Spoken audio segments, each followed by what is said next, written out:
Hi everyone, we're the Pass the Time Players, and we want to welcome you this evening to our new story, The Further Adventures of Tom Sawyer.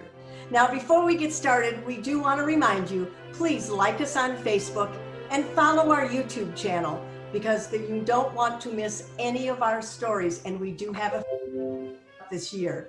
So let's not delay any longer, let's meet our cast.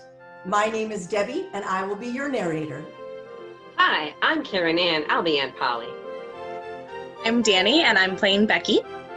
Hi, I'm Gabe, and I'll be playing Tom Sawyer.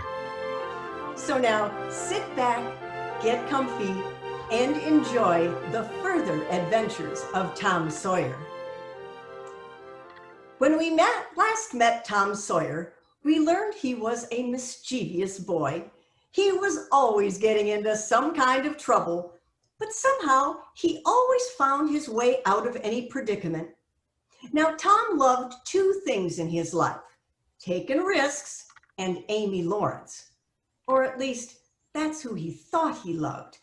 He loved Amy until the day he was walking by the new boy, Jeff Thatcher's house, and that's when he saw her for the first time, Becky Thatcher. Becky was walking in the garden in her backyard. He saw a lovely little blue-eyed creature with long braided hair wearing a white summer frock. Now the fresh-crowned hero fell without firing a shot. His certain love, or so he thought, Amy Lawrence, vanished right out of his heart and left not even a memory of herself behind. He had thought he loved her distraction, and he had regarded his passion as adoration. And behold, it was instantly gone. He had been months winning her over. She had confessed her love for him hardly a week ago. He had been the happiest and proudest boy in the world only 7 short days ago. And here, in one instant of time, she was gone out of his heart like a casual stranger whose visit was done. He worshiped this new angel with furtive eye till he saw that she had discovered him.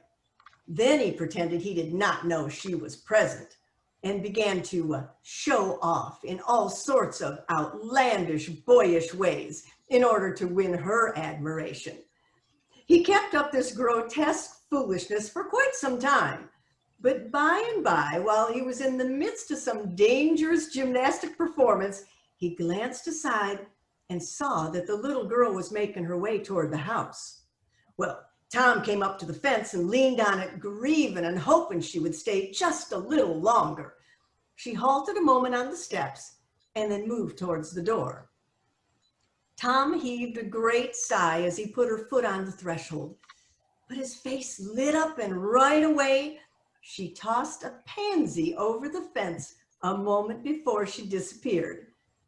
Tom continued his antics and made his way to where the flower lay on the ground. He picked it up and cherished it. Tom Sawyer was in love, for sure this time. Now, Tom didn't like going to school. In truth, he hated school and would do just about anything and everything he could to make sure he spent as little time in that schoolhouse as he possibly could. But things changed for Tom Sawyer once Becky Thatcher joined his classroom and played on his playground. One day, he decided that today would be the day. He would confess his feelings to her, although he wasn't exactly sure how he would do it. Now, when school broke up at noon, Tom flew to Becky Thatcher and whispered in her ear, Put on your bonnet and let on you're going home. And when you get to the corner, give the rest of them a slip and turn down through the lane and come back. I'll go the other way and come it over the same way.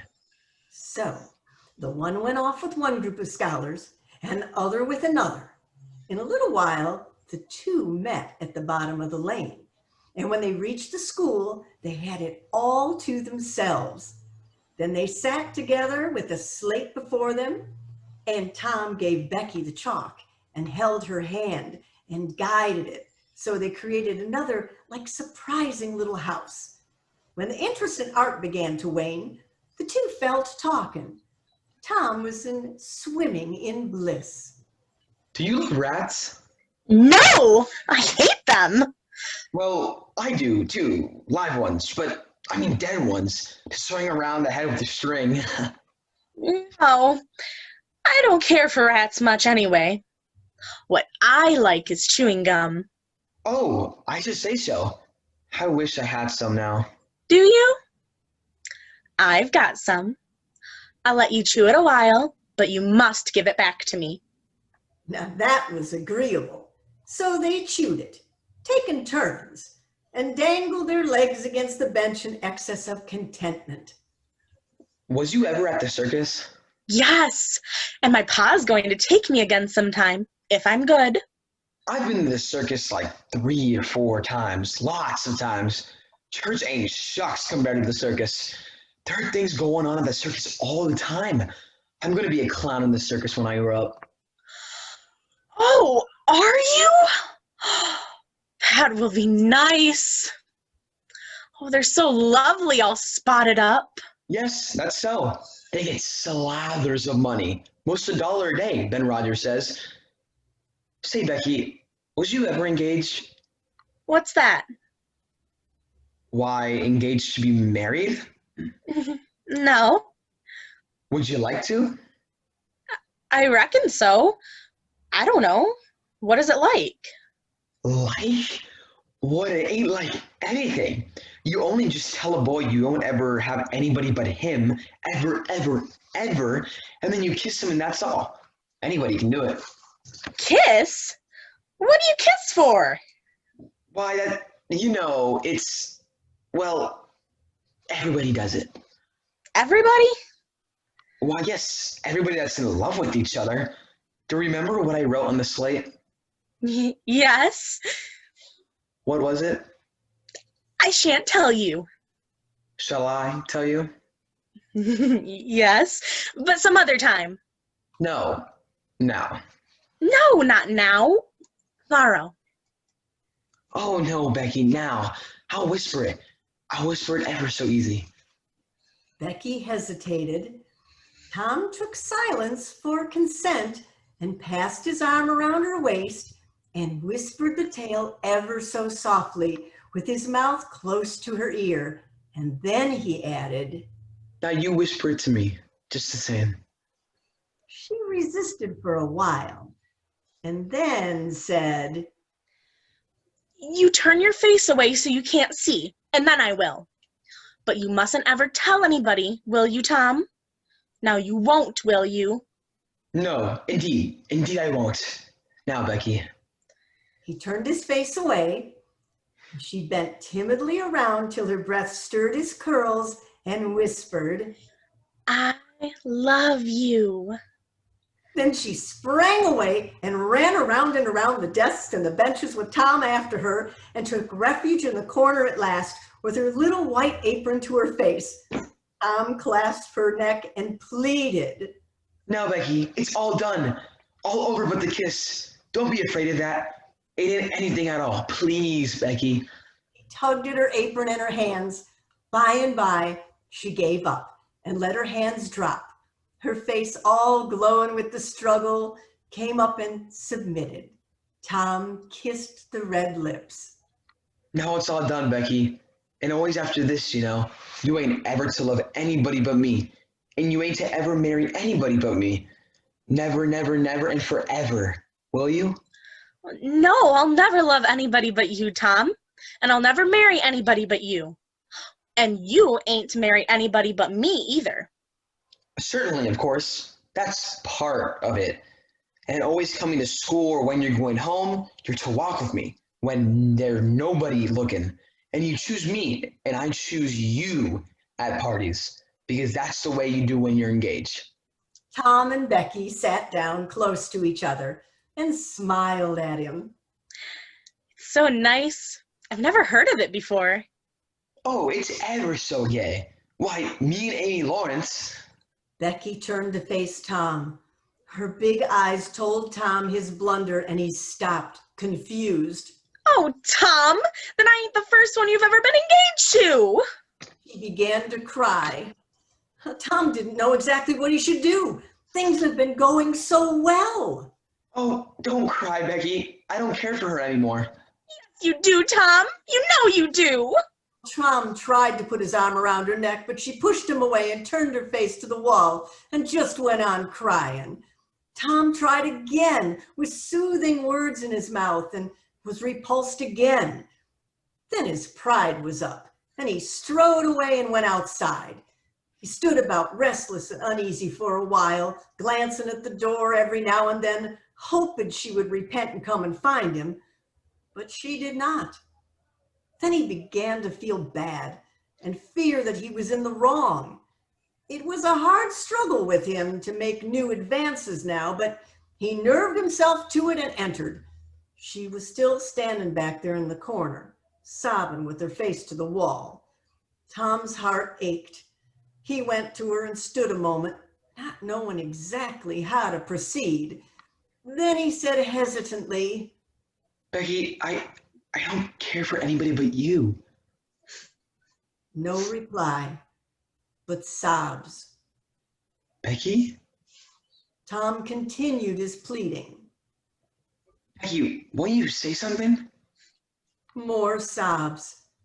Tom got out his greatest jewel, his brass knob, and passed it around her so that she could see it. Please, Becky, won't you take it? She struck it to the floor. Then Tom marched out of the schoolhouse and over the hills and far away, to return to school no more that day. Presently, Becky began to suspect. She ran to the door. He was not in sight. She flew around to the play yard. Tom was not there. Then she called. Tom! Come back, Tom! She listened intently, but there was no answer. So she sat down to cry again, hoping that Tom would come back. But he didn't for the rest of the day. Tom had better things to do. He had some fishing and swimming to do. Now the next day, Tom lay thinking in his bed. Sid, his brother, was snoring in the bed beside him. He really didn't want to go to school today, or any day for that matter, but he couldn't tell Aunt Polly that. He began to work out a plan. Presently, it occurred to him that he wished he was sick. Then he could stay home from school. Now, there was a vague possibility. Canvassed his system. No ailment was found, and so he investigated again. This time, he thought he detected colicky symptoms, and he began to encourage them with considerable hope. But they grew feeble too, and presently died wholly away. He reflected further. Suddenly, he discovered something. One of his upper front teeth was loose. This was lucky. He was about to begin to groan as a starter, as he called it, when it occurred to him that if it came to Aunt Polly with that argument, she would surely pull it out, and that would hurt. So he thought he would hold the tooth in reserve for the present and seek further. Now, he remembered hearing the doctor tell about a certain thing that laid up a patient for, 2-3 weeks and threatened to make him lose a finger. So the boy eagerly drew his sore toe from under the sheets and held it up for inspection. Now he did not know the necessary symptoms. However, it seemed well worthwhile to chance it. So he fell to groaning with considerable spirit. But Sid slept on unconscious. Tom groaned louder and fancied that he began to feel pain in the toe. Finally, Sid yawned and stretched and brought himself up on his elbows with a snort and began to stare at Tom, groaning over and over. Now fear filled Sid and he bolted from the room.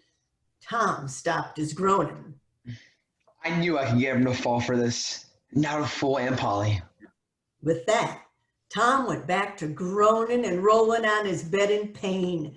Tom went on, moaning and groaning. His groans had gathered quite a genuine tone. Sid flew down the stairs and told Aunt Polly that Tom was surely dying. Dying? Oh, rubbish, I don't believe it. She fled upstairs, nonetheless, with Sid at her heels, and her face grew white, and her lips trembled. When she reached the bedside, she gasped. Tom, what's the matter with you? Oh, Auntie, What's the matter with you? What's the matter with you, child? Oh, Auntie, my sore toe's mortified. The old lady sank back into a chair and laughed a little, then cried a little, then did a little of both. This restored her, and she said, Tom, what a turn you did give me. Now stop that groaning nonsense and climb out of that bed. Tom knew by the look on Aunt Polly's face that his plan had not worked, and he had to think fast or punishment was sure to be upon him. Now the groan ceased and the pain vanished from his toe. The boy felt a little foolish, and he said, And Polly, it seemed mortified, and it hurt, so I never minded my tooth at all. Tom stopped. Oh, he hadn't wanted to use his tooth. What a mistake! Your tooth. Indeed. What's the matter with your tooth? Tom hesitated. Come on, boy. What's wrong with your tooth? Tom knew there was no way out of it. One of them was loose, and it aches perfectly awful. Oh, there. Now don't begin that groaning again. Open your mouth. Well, your tooth is loose, but you're not gonna die about it. Sid, go get me that silk thread and a piece of firewood out of the kitchen. Sid was more than happy to help and ran from the bedroom. Oh, please, Auntie, don't pull it out. It don't hurt anymore. I wish I may never stir it if it does. Please don't, Auntie. I don't want to stay home from school. Oh, you don't you? So all this row was because you thought you could stay home from school and go a-fishing? Oh, Tom. Tom, I love you so, but you try every which way you can to just break this old heart with your outrageousness. By this time, the dental instruments were ready. The old lady made one end of the silk thread fast to Tom's tooth with a loop and tied the other to the bedpost. Then she seized a chunk of firewood and slowly thrust it across the room at the boy's face. He jerked and the tooth hung dangling on the bedpost. But all trials bring their compensations. As Tom made his way to school after breakfast, he was the envy of every boy he met because the gap in his upper row of teeth enabled him to spit in a new and admirable way, so the pain had been worth it. The end. Thank you for joining us tonight. We hope you enjoyed the further adventures of Tom Sawyer. Now remember, like us on Facebook and follow us on YouTube. And until next time, we are the Pass the Time Players. Bye.